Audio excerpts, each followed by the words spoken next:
Ladies and gentlemen, LGU Ascenso Ozamiz family, headed by our City Mayor and Ascenso Pinoy Congressman-elect Attorney Henry Indy Fuentes Wamenali Jr., our incoming Ozamiz City Mayor, Mayor-elect Attorney Samay Norman Fuentes, members of the Ozamiz City Council headed by Vice Mayor Bebe Neri, our department heads, representatives of national government offices, barangay captains, non-government organizations, and everyone present in today's celebration of the 127th anniversary of Philippine independence with the theme Kalayaan, Kinabukasan, Kasaysayan.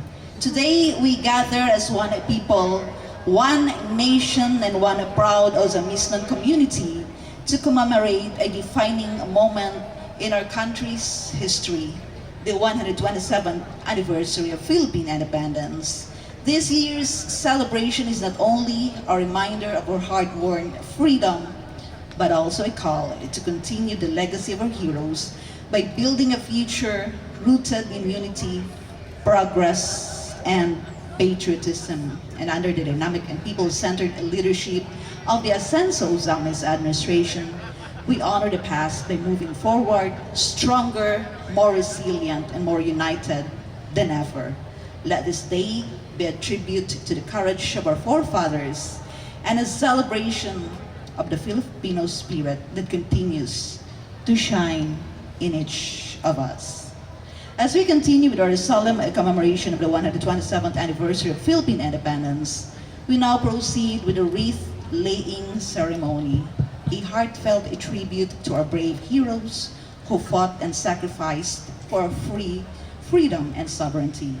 We invite the local officials and representatives of various government offices and non-government organizations to please come forward in this particular order.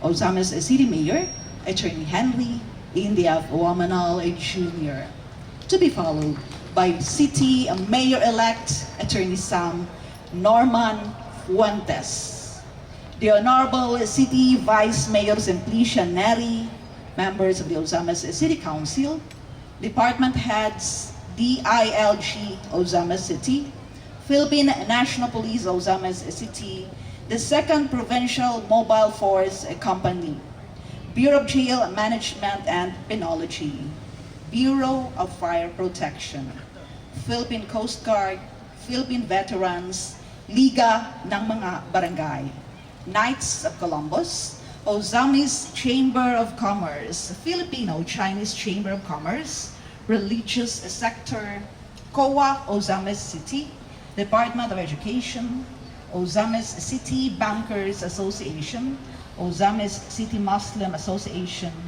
and the media. Once again, ladies and gentlemen, the wreath-laying ceremony.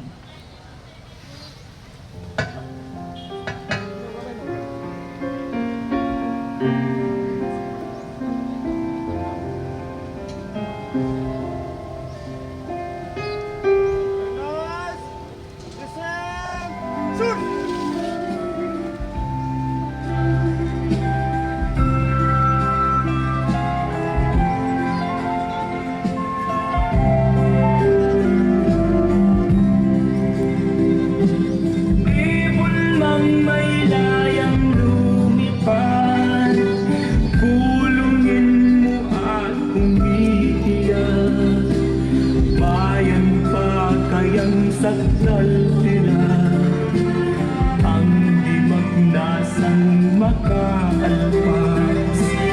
Pilipinas kung minumutya, ugat ng luha at dalita, aking andika, makita kang sakdal laya.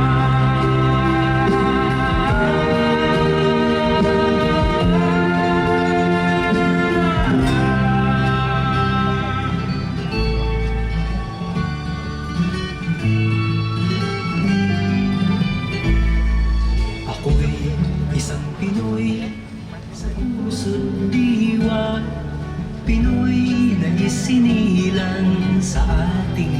bansa. Ako'y hindi sanay sa wikang mga banyaga. Ako'y Pinoy na mayroong sariling wika.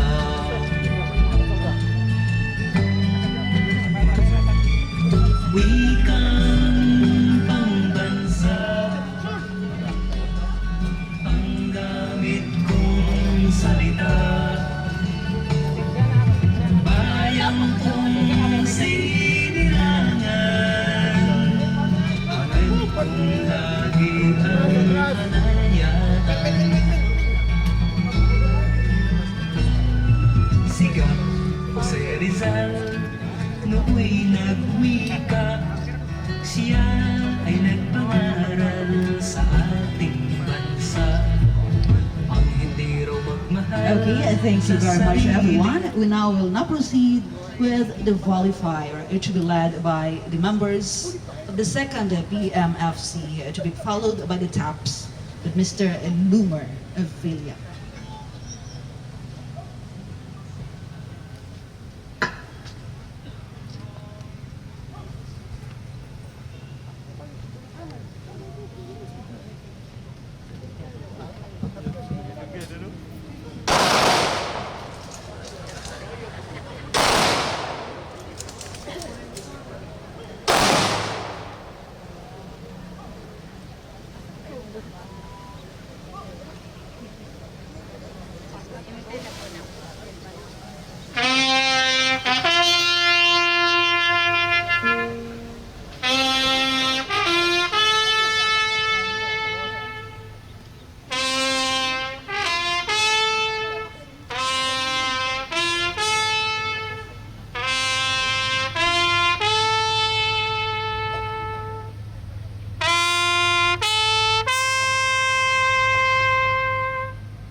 You may now proceed back to your respective places for the program proper of LGU Ascenso Ozamiz 127th celebration of the Philippine independence.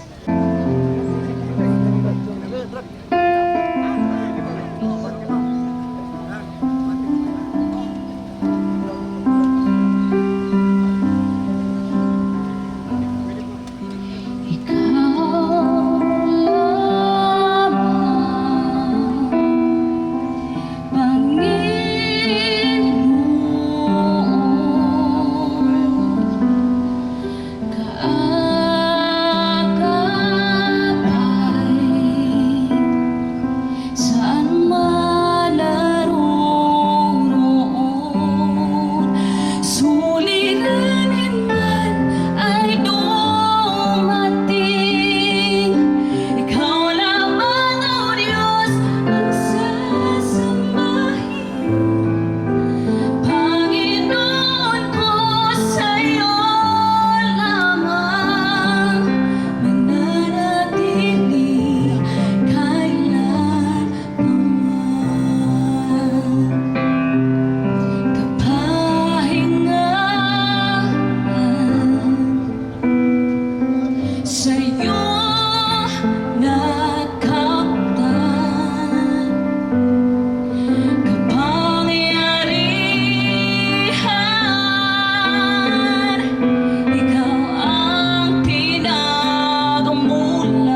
join me in welcoming the Vice Mayor of Ozamiz City, the very motherly, Honorable Vice Mayor Simplicia Bebinetti, to deliver the opening remarks. Let's all welcome her with a big round of applause.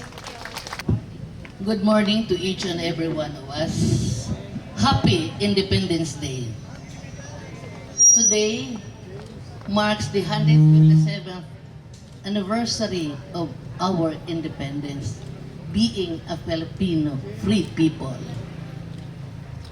Our fathers have fought so much struggles just so that we can gain this independence. Sa tanan kayo, we grace this very special occasion, the 127th year of being an independent country. This is really something that we have to celebrate because our forefathers have fight this so much, they fought so much in order to gain this independence. Ang ayan ng youth nga atong pahinungdan o atong balaanon this special occasion because we cannot be here had not for the struggle, had not for the ever kanang courage of our forefathers. They deserve for our respect. Ato gud silang pahinungdan. So this morning, without further ado, I sincerely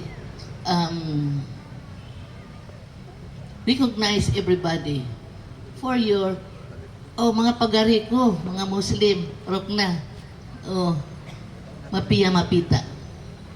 Mind you, good morning diha na amali ato mga igso mga Muslim. I think they were the first ko ang yun nga mga Filipino. Ang tanan gayot nga ni akaron diri, I may be missing some. The Philippine National Police, palakpakan nato, of course. Thank you so much for your attendance. The Bureau of Fire Protection, kaninyong tanan. I will not stay long kay nagaulan na. My good morning. The Rotary Club, of course, and all other religious and civic organizations, welcome.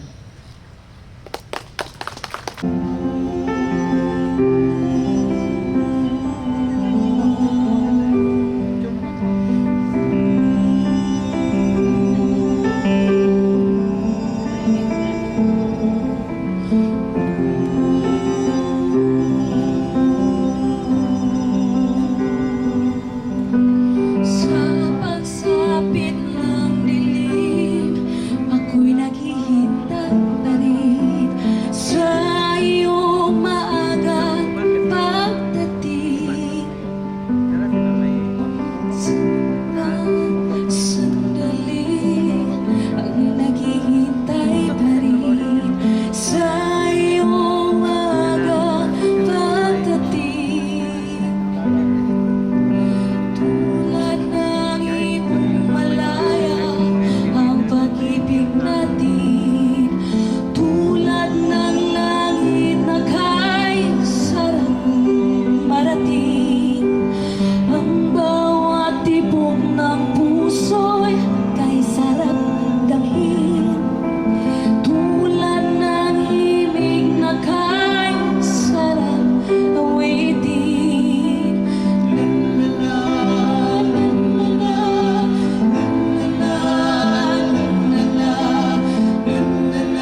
at this point, at this juncture,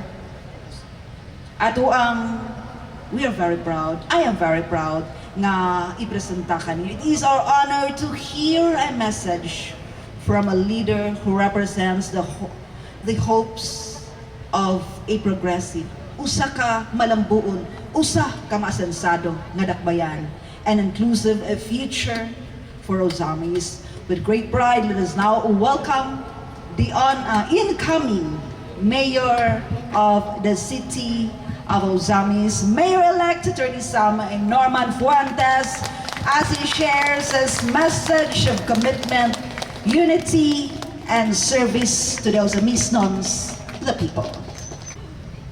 Allow me to acknowledge first our Honorable City Mayor, Attorney Henry Indy Waminal Jr., our Congressman-elect for the Asenso Pinoy Party List,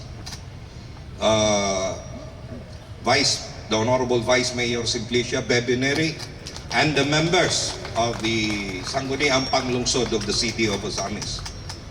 The department heads present here, the SDS, NIMFA, Lago, and the Department of Education, the members of our Commission on Audit, punong barangays present here today, headed by their President of the Liga, Board Member JJ Canlas,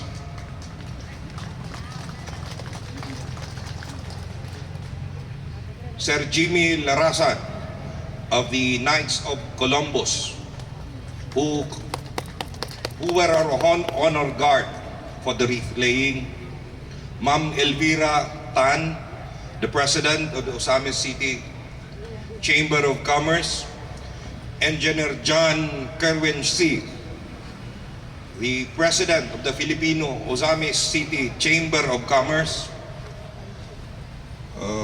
Sir Roca Lapid, the Ozamiz City Muslim Association, Sir Antonio Baladhay of the Philippine Veterans Association of the City of Ozamiz, Ma'am Criselda Lubitania, Ozamiz City Bankers Association,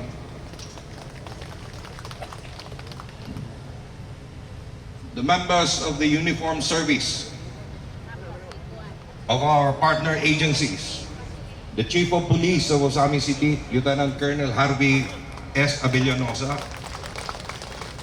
the members of the 2nd PMFC, headed by Major Lagura, BGMP present here today, members of the BFP, and of the Philippine Coast Guard.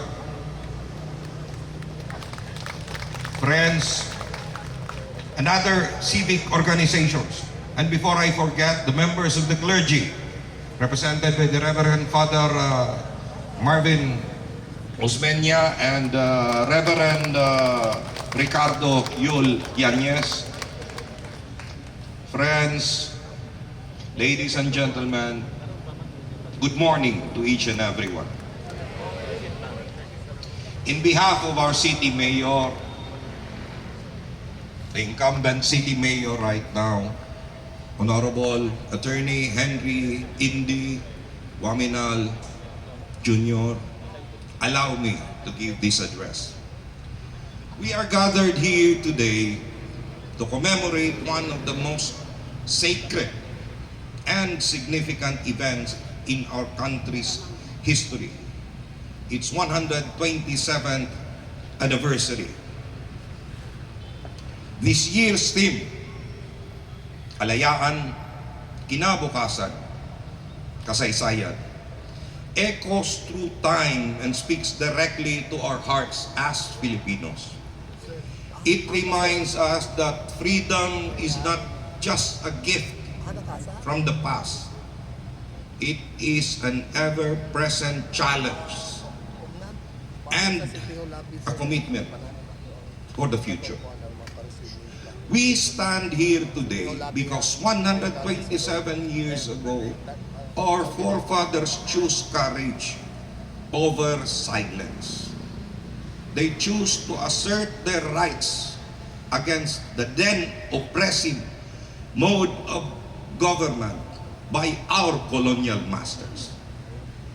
But please remember, they fought not for their personal capacities alone. They fought for a generation that has yet to come, ones that they never met, and that is us. They fought for a free and sovereign Filipino, where free and sovereign nation, the Philippines, where every Filipino rather can establish his own identity, live with dignity, dream without fear, and shape his own destiny. But let us be honest, while we enjoy freedoms today, we must acknowledge the painful truth that many of us, many of our countrymen, and this holds true even in the city of Ozamiz, many of us remain shackled by a different form of oppression, an oppression that strangles our identity, our unity, and our progress. In short, the chains of poverty, ignorance, lethargy, and apathy still bind us. These corrupting vices or influences may not wear a uniform. They might not stand in the border.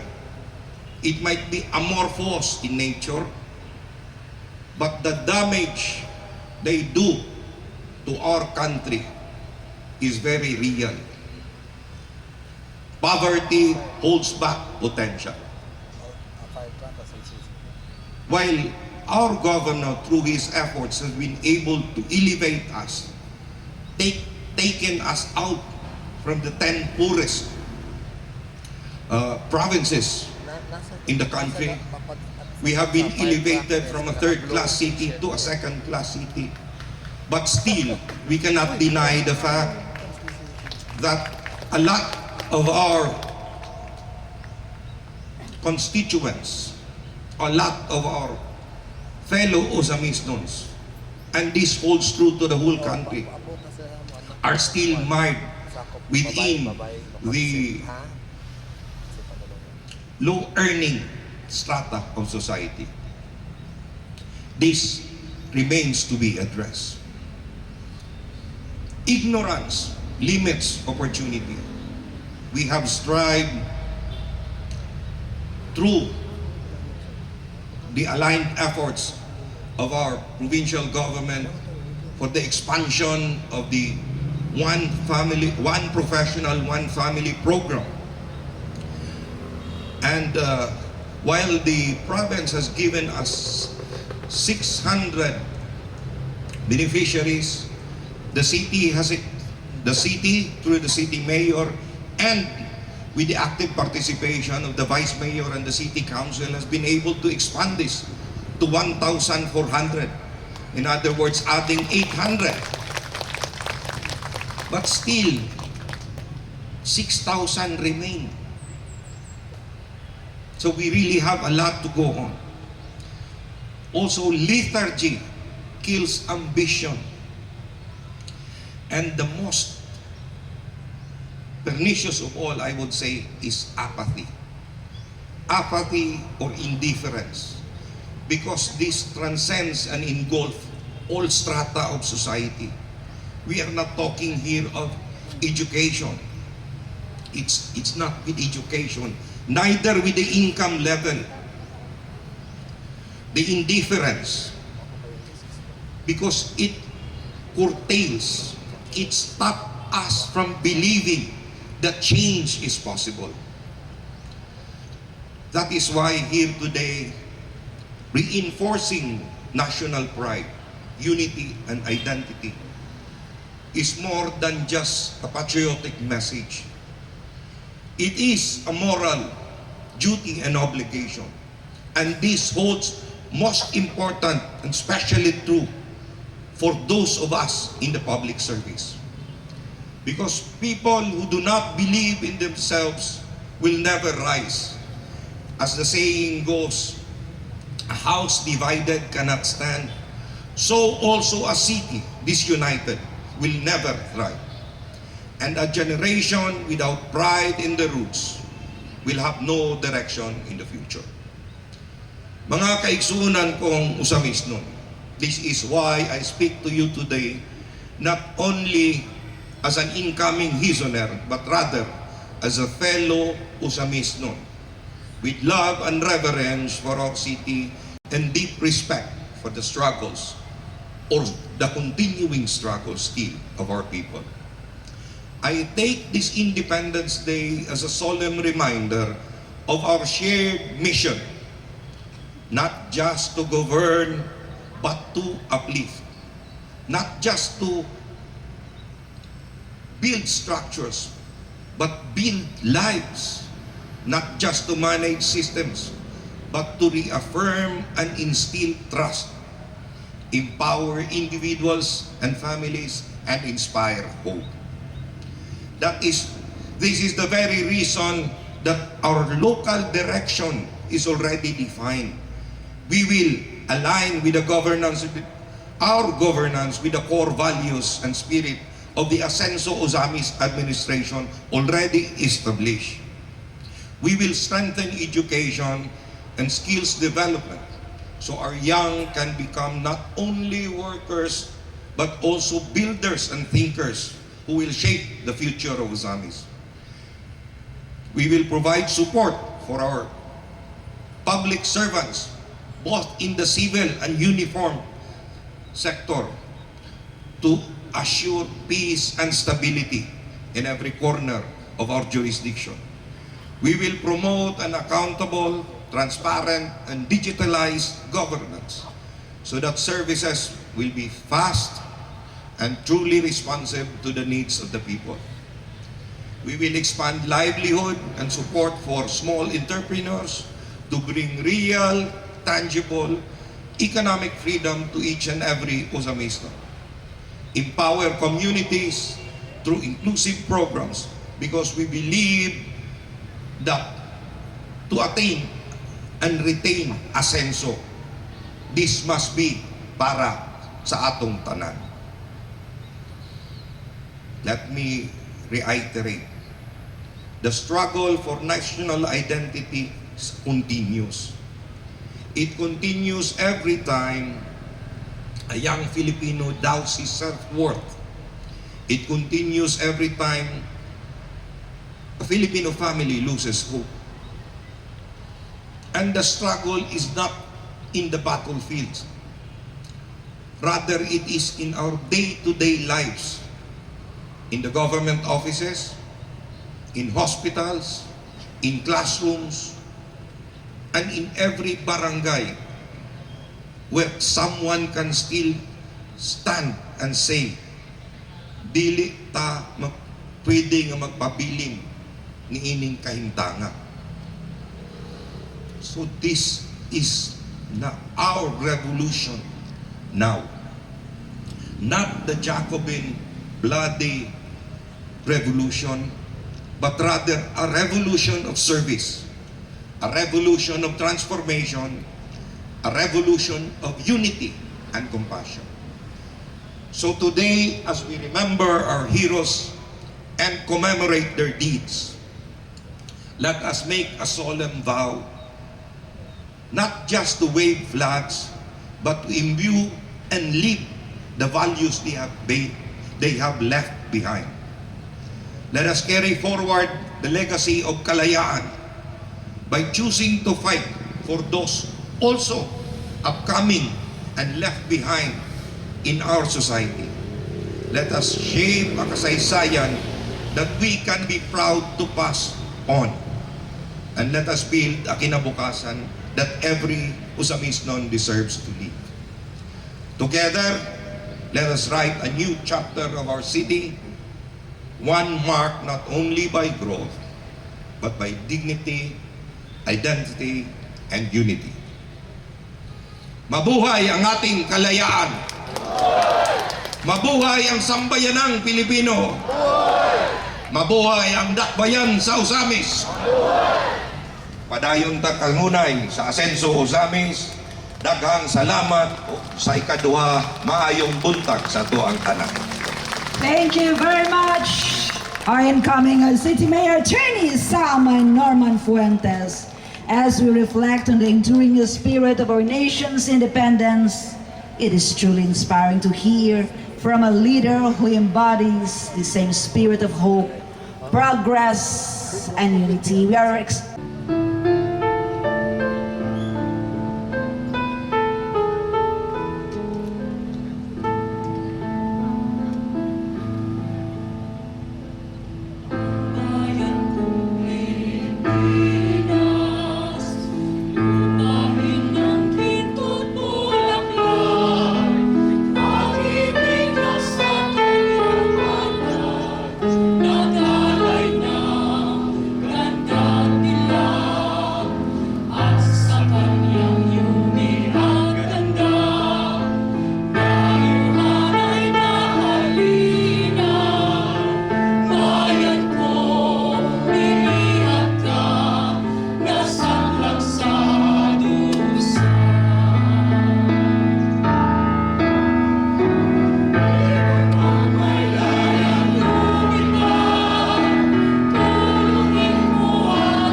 ang bayan kong Pilipinas, lupain ng ginto't bulaklak, pag-ibig na sa kanyang palad, nag-alay ng ganda't dilag.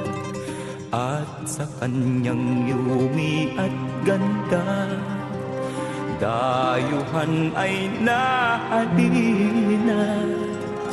Bayan ko, binihag ka, nasadlak sa dusa. Ibon mang may layang lumipad, kulungin mo at umiiyak. Bayan pa kayang sakdal dilag, ang di magnasang makaalpas.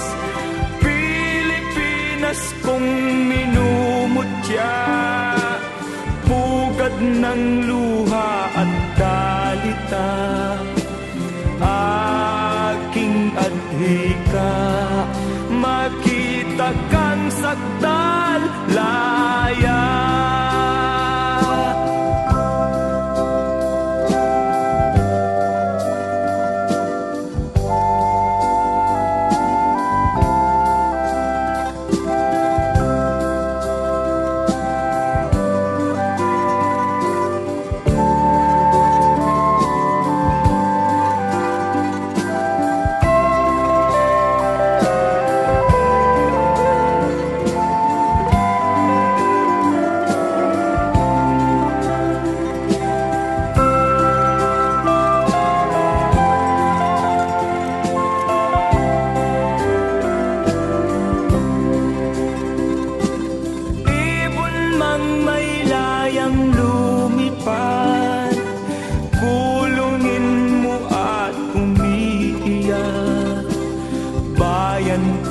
Kayang sakdal dilag, ang di magnasang makaalpas. Once again, atong pagpakan ang ikusin to may isyete nga kalayaan ng Pilipinas. A big round of applause! At dalita, aking adhika, makita kang sakdal laya.